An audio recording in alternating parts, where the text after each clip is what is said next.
Assalamualaikum warahmatullahi wabarakatuh dan selamat sejahtera diucapkan.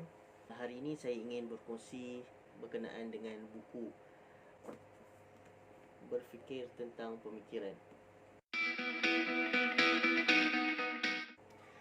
Baik, sedikit pengenalan berkenaan dengan buku ini. Buku ini edisi pertamanya yang ini diterbitkan oleh The Independent Insight pada tahun 2018. Dia sudah dicetak beberapa kali lah. Pertama dicetak sebanyak 50 naskah. Habis, kemudian dicetak lagi 50 naskah untuk dijual di Pesta Buku pada tahun 2019.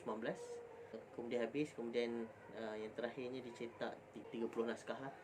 Masih ada lagi berbaki sedikit lah, bawah 10 lah tinggal. Yang ini edisi pertama lah.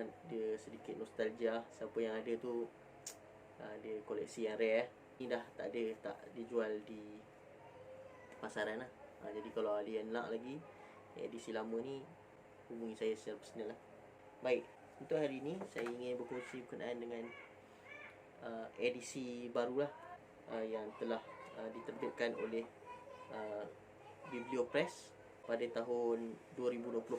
Kemas, lebih cantik dan juga lebih mesra pembaca lah dari sudut susun atur bukunya. Jadi saya ucapkan terima kasih lah kepada penerbit Bibliopress kerana sudilah menerbitkan karya saya, terutamanya kepada CEO dan juga founder Bibliopress yang juga mempunyai kedai buku The Bibliophile, kerana memberikan peluang lah kepada karya saya untuk menemui para pembaca dengan lebih meluas lagi. Saya juga mengucapkan terima kasih lah kepada Puan Amy Hermina Anastasia kerana sudilah memberikan sedikit kata-kata pengantar yang bagi saya begitu memotivasikan lah, terutamanya kepada saya lah, pada penulis, untuk lebih berkarya lagi lah untuk pada masa akan datang. Mungkin itulah kelebihan naskah baru ini. Naskah baru ni ada di pasaran. Dia lebih kemas, dia lebih tebal lah. Edisi pertama dalam 200 muka surat lebih saja, 285. Tapi apabila sudah disunting dan disusun semula oleh tim Bibliopress, dia menjadi sekitar 400 lah. 388. Tapi jangan risau, kalau tebal jangan menyebabkan kita takut untuk membaca lah. Boleh baca pelan-pelan. Ada yang bertanya lah, siapa penulis buku ni kan? Saya ingin perkenalkan diri sedikit lah. Nama saya Ahmad Fathi, seperti yang ditulis kat buku ni lah. Saya merupakan lepasan Sekolah Rendah Ibnu Qasir Gombak, menyambung pengajian di Mahat At-Tarbiyah Al-Islamiyah Matri di Tunjung Perlis. Dan kemudian saya membuat foundation di UniKL MIAT di Dengkil. Kemudian saya menyambung pengajian dalam jurusan kejuruteraan Marin di State Marine Technical University, St. Petersburg, Rusia. Kemudian saya baliklah pulang ke Malaysia dan sekarang ni saya bekerja di sebuah syarikat swasta lah, sebagai penganalisis data dalam bidang maritime lah. Jadi itu sedikit sebanyaklah berkenaan diri saya yang menulis buku ini. Mungkin saya ingin ceritakan sedikit lah berkenaan dengan bagaimana sebenarnya buku ini terhasil lah. Jika ada yang anda yang sudah berbeli, bagaimana buku yang ada di tangan anda ni terhasil. Sebenarnya buku ni pada mulanya saya mengikuti banyak program-program dalam gerakan Islam, Usrah, dan juga program-program dakwah, program-program membantu masyarakat, pergi membuat camp untuk pelajar sekolah dan sebagainya. Jadi dalam proses tu saya mendapati banyak pengisian yang saya rasa menarik, dan juga banyak pengalaman-pengalaman yang saya rasa menarik untuk saya kongsikan. Itu merupakan tujuan permulaan saya lah untuk pada waktu saya mula menulis buku ini. Lama kelamaan, sebab buku ini ditulis dalam tempoh masa yang agak panjang, sekitar 4 tahun saya tulis buku ni. Sepanjang 4 tahun tu, pemikiran saya juga turut berubah. Pada mulanya saya sekadar ingin kongsikan pengalaman saya mengikuti program-program dakwah dan tarbiyah Islam. Tapi kemudian dalam masa yang sama saya juga turut membaca, saya mula membaca buku-buku dan karya-karya yang di luar daripada kebiasaannya, yang orang dalam background yang saya ada ni membaca kan. Saya mula membaca karya-karya lain. Jadi apabila saya mula membaca karya-karya lain tu, saya merasakan bahawa sebenarnya pemikiran saya ni selama ini terlalu sempit. Ataupun saya bukan nak mengatakan bahawa pemikiran dalam gerakan Islam ni sempit, tak. Maksudnya untuk kita memahami dunia yang lebih luas ni, kita perlu membaca pemikiran-pemikiran lain kan. Kalau kita sendiri tak tahu macam mana orang lain berfikir, macam mana kita nak berkomunikasi, bagaimana kita nak berinteraksi dengan mereka kan. Kalau nak berdakwah, bagaimana nak berdakwah kalau kita pun tak memahami pemikiran dan orang lain. Jadi kita tak ada common language kan. Kita tak ada satu kosakata yang sama untuk kita berbincang kan, dan merasionalkan pemikiran kita. Selepas daripada itu, bukan sekadar saya berkongsikan pengalaman ataupun saya punya pemahaman dalam gerakan Islam, saya juga turut membuatkan pemikiran-pemikiran lain lah yang ada dalam pembacaan saya. Jadi sebab tu kalau tuan-tuan dan perempuan tengok dalam buku tu, mungkin ada banyak buku-buku juga yang saya bincangkan apabila saya membincangkan sesuatu topik tu. Kerana saya merasakan buku-buku tu mempunyai idea ataupun mempunyai satu pemikiran yang boleh sama-sama kita kongsi dan kita manfaatkan. Jadi mengapa nama buku ni Berfikir Tentang Pemikiran? Saya pada mulanya nak menamakan buku ni agak sukar lah kan, kerana idea berkenaan dengan konsep buku tu berevolusi kan, daripada sekadar nak berkongsi pengalaman kepada pembacaan buku dan banyak-banyak buku-buku lain dan juga pemikiran-pemikiran lain. Jadi buku ni sebenarnya berevolusi dari segi nama.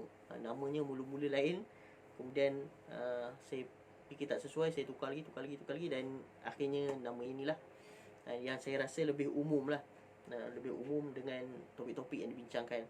Jadi nama itu umum dan boleh merangkumi semua topik-topik yang saya bincangkan. Buku ini mungkin ada orang yang mungkin merasakan atau berfikir bahawa buku ini buku falsafah.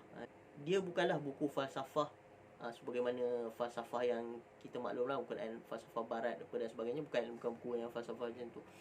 Tapi mungkin kalau nak dikatakan buku ini buku falsafah, adalah buku berkenaan dengan falsafah kehidupan saya lah, dan apa yang saya fikirkan sepanjang saya menulis buku ni berkenaan dengan persekitaran saya yang ada pada ketika itulah.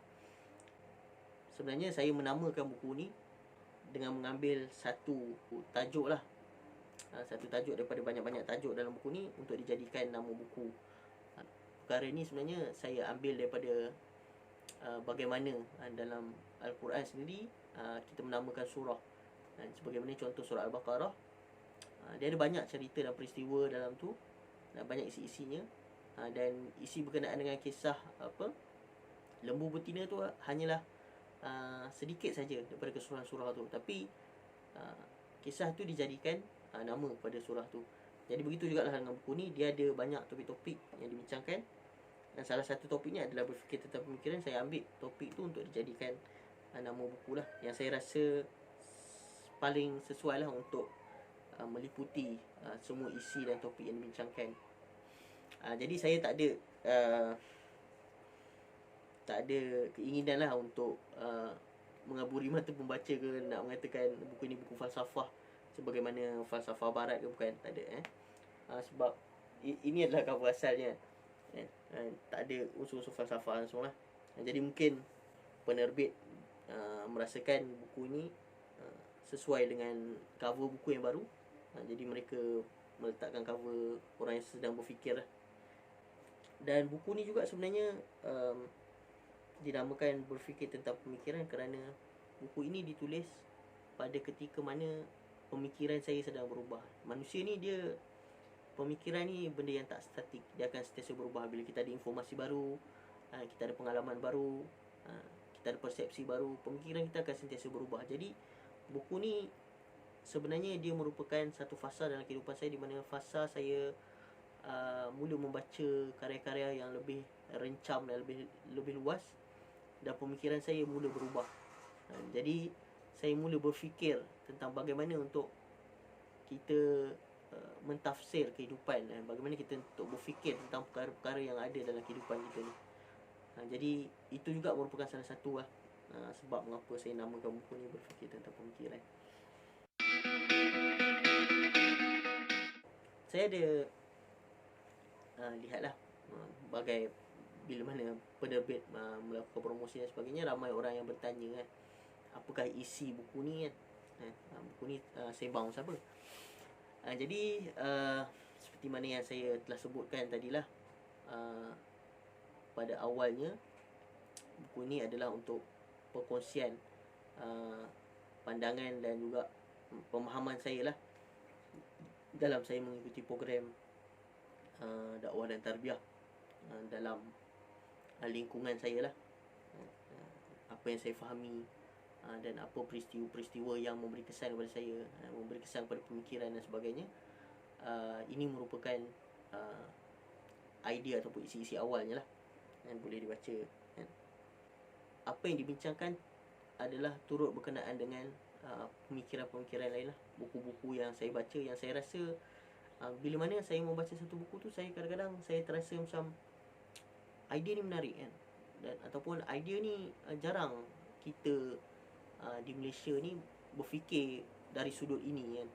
Jadi saya rasa pemikiran tu mungkin tak ada kan jikalau kita hanya membaca satu sekolah fahaman saja ataupun satu bentuk pemikiran saja kan. Bila mana kita hanya baca satu bentuk pemikiran ni, kita punya minda ni dia ada blind spot, ada benda yang kita tak nampak. Jadi dengan membaca pemikiran orang lain, membaca karya-karya lain, dan kadang-kadang karya-karya ni memang dia membuatkan kita tak selesa kan, sebab dia mencabar kita punya pemahaman, dia mencabar kita punya cara kita berfikir secara tradisionalnya kan. Tapi ia penting bagi saya bagaimana, sebab kalau kita tak rasa tercabar, kita takkan bergerak ke depan, kita takkan pergi mencari jawapan kan. Bila mana kita mencabar, bila mana kita tercabar, dan bila mana kita rasa ada sesuatu yang kita perlu tahu lagi kan, untuk menyelesaikan masalah pemikiran kita ni, atau menyelesaikan kerusingan pemikiran ni, baru kita mula bergerak dan mencari jawapan-jawapan ni. Dan jawapan-jawapan ni sebenarnya ada kan? Jawapan-jawapan ni sebenarnya ada kan? Dan kita kena terokai lah, kita kena berani menerokainya. Mungkin itu sajalah kot daripada perkongsian daripada saya berkenaan dengan buku barulah. Ini yang baru, ini diterbitkan oleh The Biblio Press. Harapan saya lah kepada pembaca-pembaca, dan saya menerima banyaklah komen-komen dan juga review, ulasan yang positif, dan saya mengucapkan terima kasih lah kepada yang memberikan saya motivasi lah untuk terus menulis, yang memberikan kata-kata semangat, yang memberikan pujian dan sebagainya. Dan saya juga menghargai lah sahabat-sahabat yang mengkritik tulisan saya ni, dan saya sebenarnya tak kisah jika orang mengkritik, dan sebenarnya saya lagi suka kan. Sebab bila kita dikritik ni, baru kita tahu kat mana kelemahan kita, dan kita nampak dan kita boleh perbaiki. Mungkin kita tak nampak, kita sendiri tak nampak kan, ada benda yang tak betul kan dalam penulisan kita, dalam pemikiran kita. Tapi bila orang kritik, kita boleh lihat perkara tu. Jadi saya mengucapkan terima kasih lah kepada mereka yang mengkritik. Ia akan terus menjadikan saya semakin kuat lah untuk mencari jawapan, dan juga menulis dan juga berkarya di masa hadapan. Jadi harapan saya lah kepada para penulis, semoga penulisan saya ni memberikan manfaat lah kepada rakyat Malaysia khususnya, dan semoga ia menjadi amal jariah lah kepada saya sekiranya ada ilmu-ilmu yang baik ataupun pemikiran-pemikiran yang baik yang dijumpai oleh pembaca, dan mereka mengamalkannya dalam kehidupan mereka, dan saya harap itu merupakan amalan saya lah, yang saya akan bawa bila saya tiada lagi lah di atas muka bumi ni. Jadi terima kasih saya ucapkan kepada penerbit, terima kasih saya ucapkan kepada penulis kata pengantar baru, terima kasih saya ucapkan kepada para pembaca, terima kasih saya ucapkan kepada para pengkritik, para pereview. Semuanya merupakan komponen penting lah dalam perjalanan saya sebagai seorang penulis, dan juga secara umum lah perjalanan saya sebagai seorang manusia yang hidup sebentar dalam dunia ini. Jadi terima kasih sekali lagi saya ucapkan. Assalamualaikum warahmatullahi wabarakatuh.